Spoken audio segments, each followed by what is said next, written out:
proud to invite you through the creaking door for another Inner Sanctum mystery and remind you to...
The woman didn't think she deserved the family name, so they left it off the headstone. Why? Why didn't they give Hester her full name?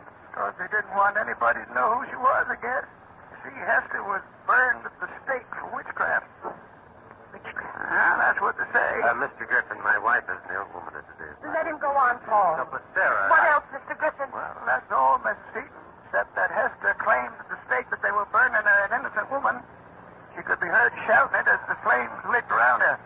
She threatened with her last breath to get even someday. How could she get even? I don't know, but according to the story I heard, Hester said that this here town owed her the years of her life that they took away. Well, now, this is completely ridiculous. It's only a Mr. legend. Griffin, tell me, how many years ago did all this happen? Well, it's right here on the headstone, you see.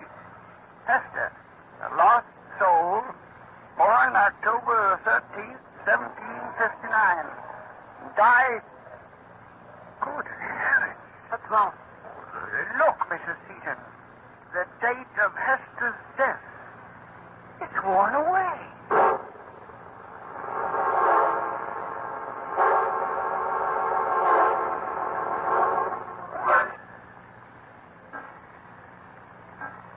Sarah, Yes, Paul. what are you doing out of bed?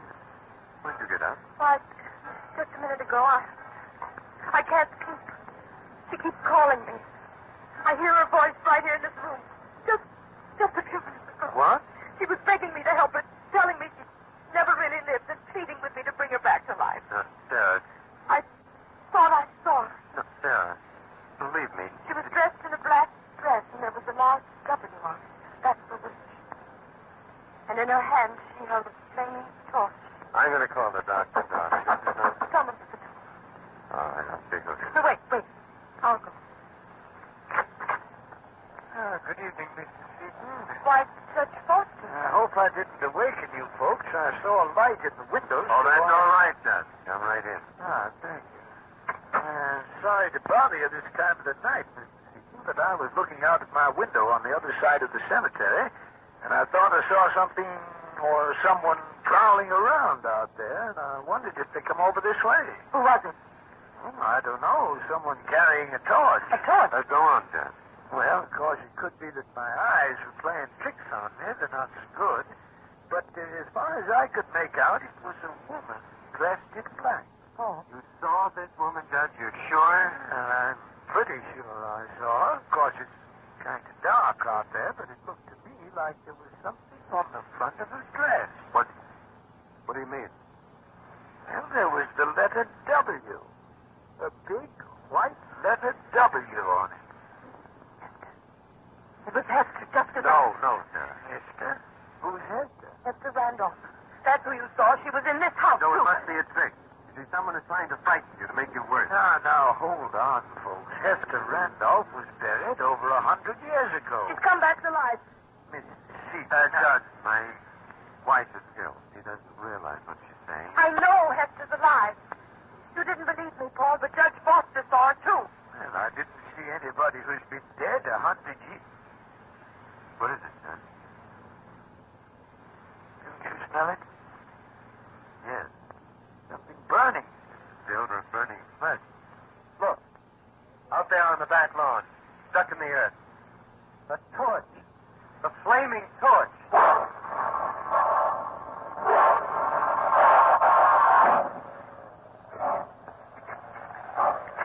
Sarah, I tell you, it's useless to have me dig up this grave. I've got to know, Paul. It's the only way I'll be sure. Now, careful, Mr. Seaton. You're just about deep enough for the coffin now. If it's still there. Judge, I don't know how you can sanction a thing like this. Well, Mr. Seaton, you see, I want to be sure, too. But it's ridiculous. You've struck wood with the shovel. Yes, it's the coffin, all right. You better go easy now. That wood is soft with age and half rotted away.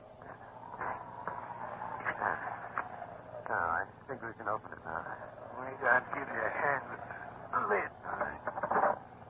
There's something inside. The body. Charred. The body, all right. Only it isn't a woman. You can still make out the face. It's Griffin, the caretaker.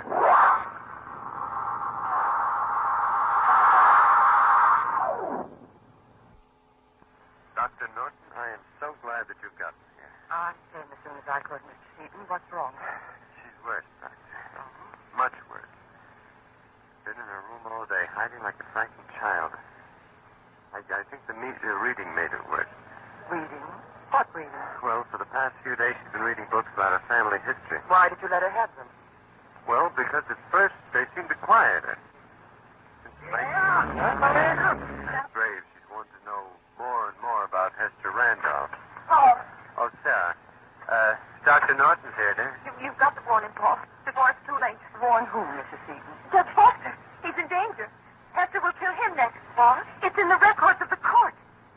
The magistrate who sentenced Hester to death at the stake was a man named Foster. Now, Mrs. Seaton, you're just upset. Please, believe me. Judge Foster is a direct descendant of that magistrate.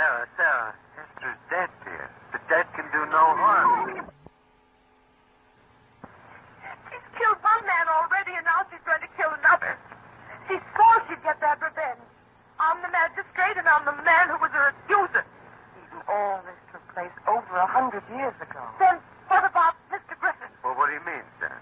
He had the same name, too. According to the record, Hester's accuser was a man named Richard Griffin.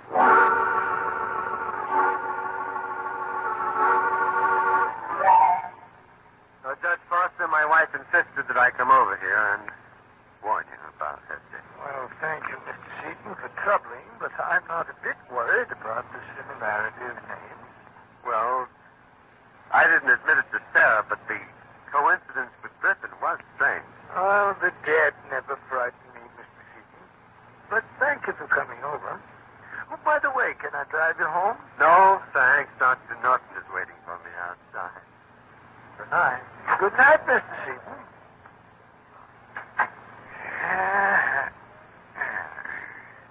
Now, where did I put those glasses of mine? Sure, left them here on the table. Wait. Hey, who opened that door? Is that you come back, Mr. Seaton?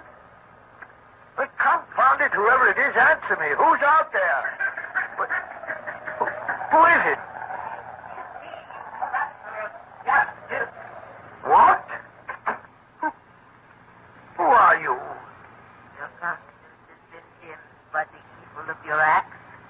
Who am I? Mark you well this torch I light.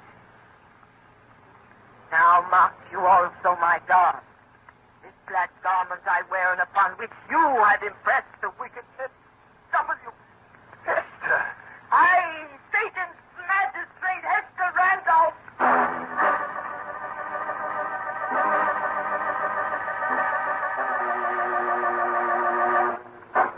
You're listening to Inner Sanctum, brought to you by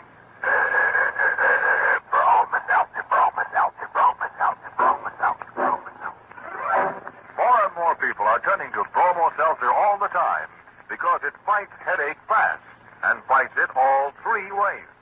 First, it quickly fights the pain of the headache itself. Then it soothes upset stomach and jumpy nerves that may often team up with a headache. That's right, folks. Bromo Seltzer does three jobs fast and pleasantly. Just put a teaspoonful of Bromo Seltzer in a glass and add water. It fizzes immediately, sparkling and refreshing, ready to help your headache all three ways. Why wait, folks? Keep that familiar blue bottle handy at home and at your place of business. Yes, friends, it's smart to be prepared for headaches at all times with Bromo Seltzer. It's on sale at all drugstores. Get a bottle today or tomorrow. Simply ask for Bromo Seltzer, Bromo Seltzer, Bromo Seltzer, Bromo Seltzer, Bromo Seltzer.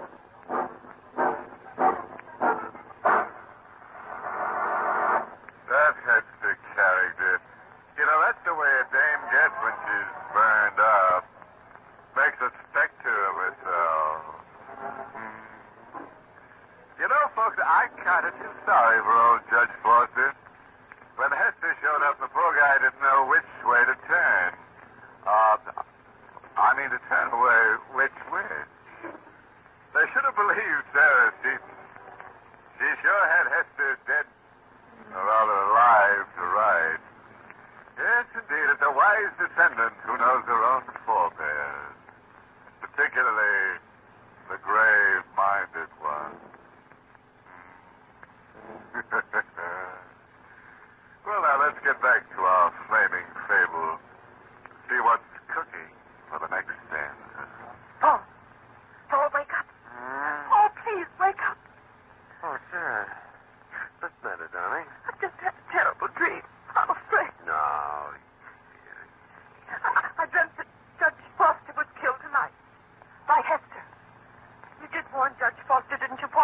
Yes, of course, sir. Where are you going, dear? I'm getting dressed. I'm going down to tell the judge myself. You are staying here. Oh, please. No. Let me go. It means the man's life. You heard what Dr. Norton said, dear. Under no circumstances are you to leave the house. You're to talk to no one. Why am I being kept here like a prisoner? Why don't you let me speak to... Oh, what was that? Sounded like a door banging in the wind. Yes. There it is again. In the rear of the house. Didn't you lock that back door? I'm sure I did. I'd better see what happens. Wait, I'm going with you.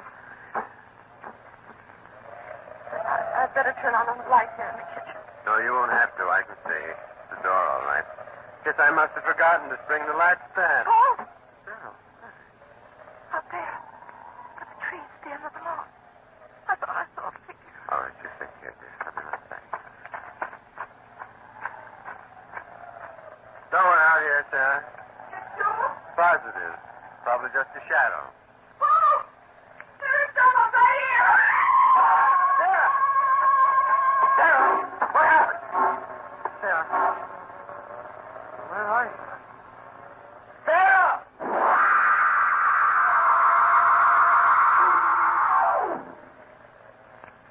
She was standing here, Sheriff.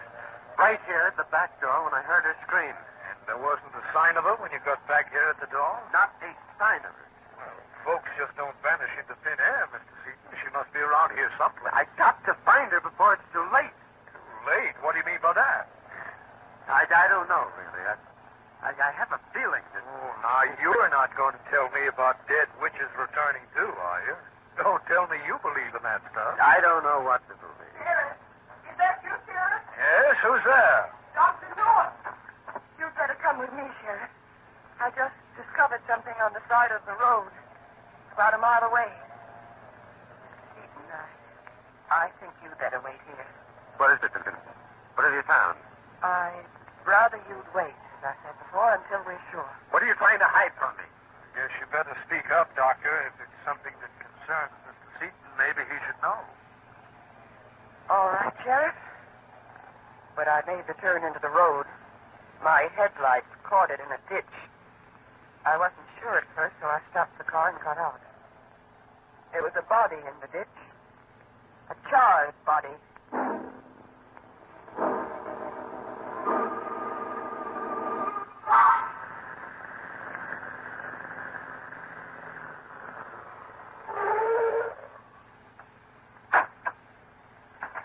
This way, Sheriff. Over here to the right. Where is she? Easy now, Mr. Seaton. Huh? Right here, Sheriff. Wait, I'll switch on the flashlight. There. Just a moment, Mr. Seaton. Dr. Norton has made a mistake. What? This corpse isn't your wife. I can tell by that ring. It's the ring that Judge Foster always wore.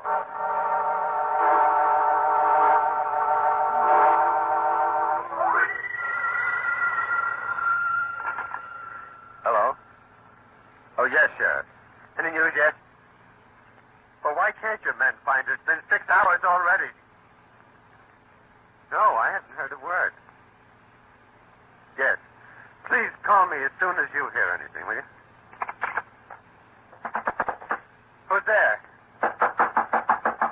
Who is it? Oh, open the door. Hurry. Sarah! Yes, quick, let me in. Oh, Sarah, thank the Lord you're all right. Oh, no. Darling, where have you been? What happened to you? Wait, lock the door quickly. She doesn't know I've come back. She's still looking for me. Who? Hester. She was out there, Paul. That's why I ran from the house. She called to me from the road. Maybe go with her. Go where? To the cemetery. She kept me there, torturing me, begging me to change places with her. Darling, you're not making sense. Please, believe me. We've got to get away from here tonight. Right now. She'll kill me if we don't. She wants my life for the one she never lived. Now, stop it. Stop. Now, get hold of yourself. There is no such woman as Hester Randolph. I saw her. I spoke to her. The woman you saw is somebody else, somebody living, who wants you to believe that she's Hester. She wants everybody to believe cold-blooded murderess. She's killed 2 people already, and she's trying to drive you out of your mind completely. But then who? Who could it be? I wasn't sure before. Now I'm almost positive. It's Dr. Norton. Dr. Norton. Now, you saw this Hester, Sarah. What was she like? Like a ghost. Hmm? Like a shadow in the light. You can see her face, and yet you can see through it. Beyond. No. That was just an illusion created by the night there. And perhaps some other tricks of a clever, scheming woman. You'll see. I'll prove that Dr. Norton is... That's the back door. That's blown open again. Leave it. We've got to get out of here. No, you stay here. I'm going to see who opened that door. Please, hurry. Don't leave me alone so long. Not for a moment. Paul! What is it, Dad? Don't come in here. Just the background. Run away as fast as you can. What's the matter? Don't come in here. Leave here. Yes, sir. Sarah! Look out. I've got the gun out of the desk. I've got it. Go. Sarah! Sarah! Are you all right? I've killed her, Paul. She won't torture me anymore. I've killed Hester. She came towards in. I fired. Sarah, there's no one in this room, dear. Over there. In the hall. She's there. Where? I don't see her. Good Lord, you broken the mirror. What? You shot it yourself. No. It can't be. I can't be her. And yet I saw her face. But it was my face, too. Sarah. It was you. You all the time. I am Hester, fair gentleman. It is warming to have such a friend as you to stand beside me in this mockery of justice. Oh, Sarah, Sarah. Run! Run as fast as you can, Paul. I was wrong. I haven't killed her. Run! Sarah, I've got to help you. I've got to explain to you that... But I'm not Sarah. Not anymore. Can't you see who I am? Can't you see who's taken my place? Sarah, listen to me. I love you. Please, please come back to me. Sarah, it's gone. Now I can live the years they took from me. Sarah. See in my hand this pistol. He will bid it, I say. He will come with me.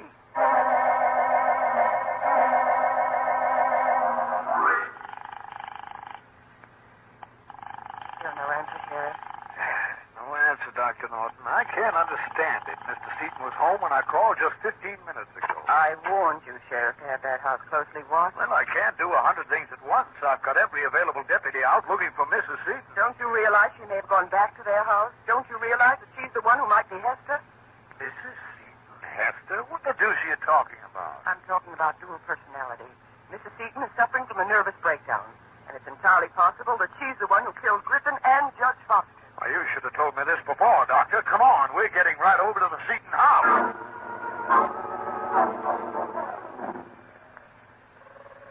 Here, Paul. They buried Hester's body here.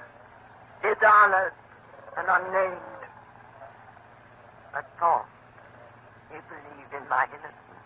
Yes, Sarah. We better go back there. Back? Just to the house. It's very cold here. It's cold everywhere, Paul. I feel the chill of death come near me.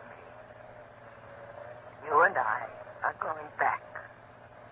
Back through time to an age where no one can harm us. It's taught, child. To free us forever. No, wait. Now, Sarah, please, listen. Now, try to understand, Sarah. Ease your mind, the flames will be of no pain. I know, because I've been through such a death before. No. Now, Sarah, wait.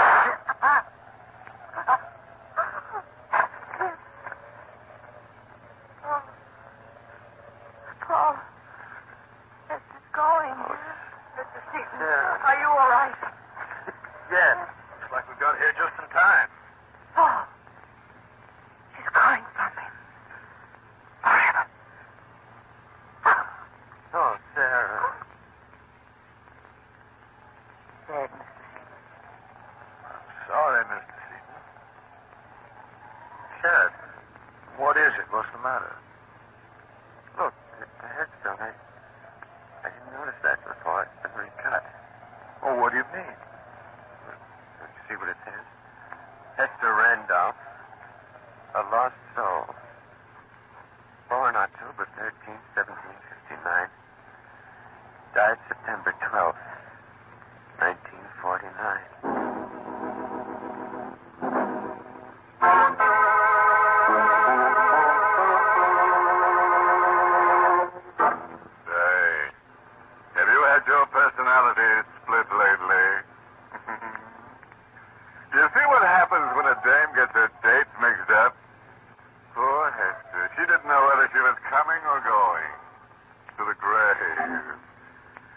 Doc, if you should be in an old New England cemetery some night and one of the headstones should move, don't be frightened.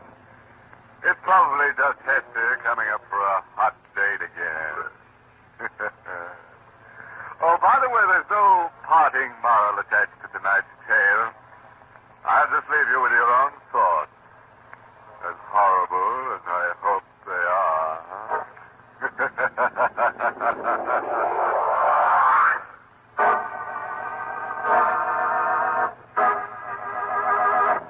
Friends, it's so foolish to suffer with an ordinary headache when Bromo Seltzer gives you such fast, pleasant, three-way relief. It's true, Mr. Weed. Bromo Seltzer is so pleasant to take, and it works so fast to help your headache all three ways. Yes, Bromo Seltzer speedily fights the headache pain itself. Then it goes right to work to soothe the upset stomach and jangled nerves that often may team up with a headache. Try it next time you get a headache. Prove to yourself just how fast it works to help your headache all three ways. We've tried a lot of headache products, but it's Bromo Seltzer from now on for our family. You'll say the same thing, too, once you've discovered Bromo Seltzer. So get a bottle today and be prepared at all times to fight a headache fast all three ways. It's smart to keep Bromo Seltzer both at home and at your place of business. That's right, folks. Remember, Bromo Seltzer gives you fast three-way help for a headache. It's on sale at all drugstores. Caution, use only as directed. If headaches recur or persist, see your doctor. Get Bromo Seltzer today and...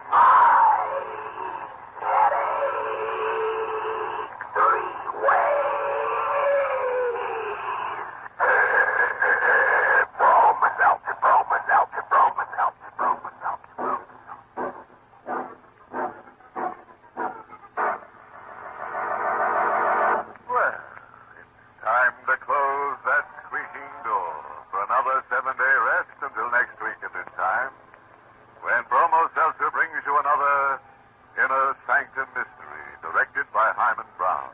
Oh, by the way, this month's Inner Sanctum mystery novel is Hanged by Your Neck by Henry Kane. Next week, you'll hear a love story. It's all about a man who loves to kill and a woman who loves a murderer, and a murderer who loves a woman. It's the eternal triangle, but dipped in blood. So won't you be with us when we take you on a honeymoon in a chamber of horrors? Until next Monday, then. Good night. Pleasant dreams.